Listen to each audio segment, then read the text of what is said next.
पश्चिम Asia में जारी जंग का आज 38वां दिन है और बड़ी खबर यह है कि अमेरिकी न्यूज वेबसाइट एक्सियोस की एक रिपोर्ट के मुताबिक ईरानी मध्यस्थों ने 45 दिन के युद्ध विराम का प्रस्ताव रखा है। एक्सियोस ये जानकारी उन 4 अमेरिकी, इजरायली और क्षेत्रीय स्रोतों के हवाले से दे रहा है जो इन वार्ताओं से परिचित है। ये जानकारी ऐसे वक्त आई है जब अमेरिकी राष्ट्रपति डोनाल्ड ट्रंप ने ईरान को दी गई 10 दिन की डेडलाइन को 1 दिन के लिए बढ़ाने का ऐलान कर दिया है। भारतीय समय अनुसार कल सुबह 5:30 बजे ये डेडलाइन खत्म हो रही थी। अब ये डेडलाइन बुधवार सुबह 5:30 बजे तक के लिए बढ़ा दी गई है। तो अमेरिकी वेबसाइट एक्सियोस का ये बड़ा दावा है। 45 दिन के बाद युद्ध विराम पर बातचीत चल रही है। डेडलाइन हालांकि बढ़ा दी गई है।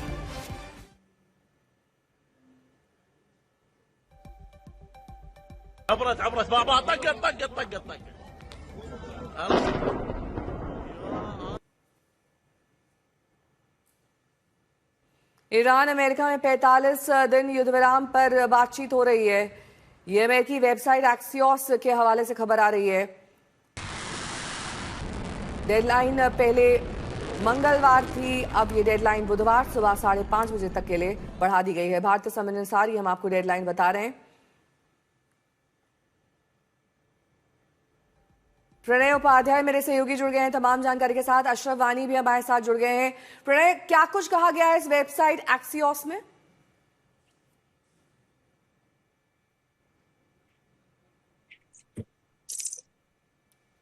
शायद प्रणय तक मेरी आवाज नहीं पहुंच रही है, लेकिन इस बीच अशरफ भी हमारे साथ जुड़े हुए हैं। अशरफ, कल जिस तरीके से रेस्क्यू ऑपरेशन किया गया वो अपने आप में एक मिसाल है और हैरान करने वाला भी। बिल्कुल, इसमें कोई शक नहीं है।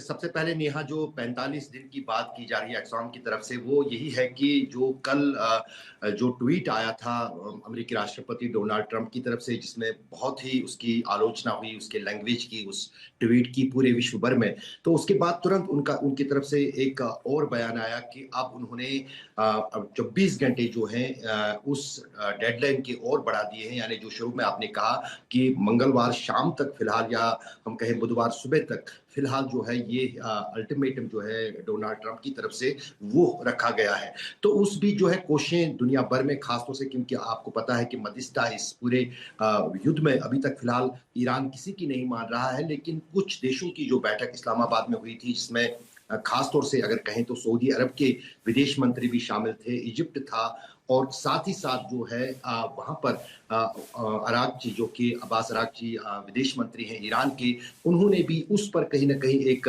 पहल को सही दिशा में माना था। तो ये कोशिश चल रही है कि किस तरह से इस युद्ध में एक पास जो है 45 दिन का रखा जाए, एक सीज फायर रखा जाए, लेकिन उसमें भी जो शर्तें हैं वो ईरान की तरफ से यही है कि जो युद्ध में नुकसान हुआ है वो स्ट्रेट ऑफ हार्मुज को खोलेंगे, लेकिन युद्ध में जितना भी नुकसान हुआ है उसकी भरपाई हो, चाहे फिर वो अमेरिका। प्रणय करूंगी मैं। प्रणय, इस वेबसाइट के माध्यम से क्या जानकारी मिल रही है?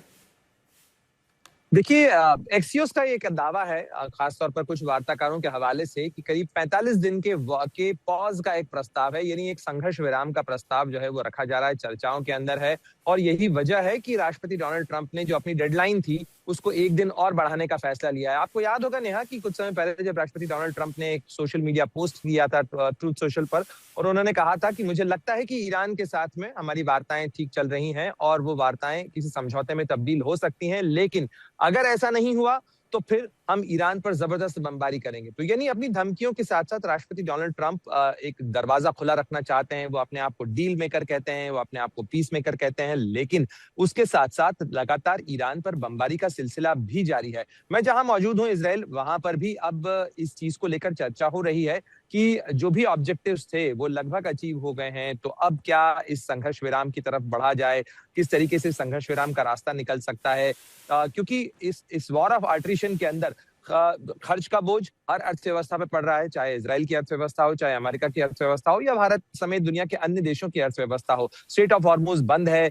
इसके साथ साथ बाबल मंदेब के ऊपर भी दबाव बढ़ रहा है। तो ऐसे में इस तमाम दबाव के बीच में एक रास्ता निकालने की जो कोशिश और कवायद चल रही थी, जिसका जिक्र अभी अशरफ भी कर रहे थे, उसी की दिशा के अंदर इसे माना जा रहा है। लेकिन ये तमाम अभी दावे हैं। दूसरी चीज ये है कि ईरान की तरफ से अभी तक इन तमाम किसी दावों की कोई पुष्टि नहीं हुई है। दूसरी तरफ अगर आप देखें तो ईरान लगातार ये कह रहा है कि अगर आपने बमबारी की तो आप पलटवार के लिए तैयार रहिए। एक दूसरी बात ये है कि जो भी समझौते होंगे उन समझौते में हमारी भी शर्तें होंगी, यानी चाहे वो वॉर के डैमेज का मामला हो या अगली बार इस तरीके की किसी कार्रवाई के न होने का एक ठोस आश्वासन हो। इसके साथ साथ जो पूरी डिप्लोमेटिक प्रोसेस है उसकी एक वैलिडिटी होनी चाहिए, जैसा कि पिछली बार हुआ था कि ओमान के साथ चल रही वार्ता के बावजूद जो है हमला हो गया, या जिनेवा में चल रही बातचीत के बावजूद अमेरिका ने न्यूक्लियर प्लांट जो है हमारे ईरान के उनके ऊपर बमबारी की। तो इस तरीके की चीजें ना हो, इसका भी एक आश्वासन ईरान की तरफ से मांगा जाए।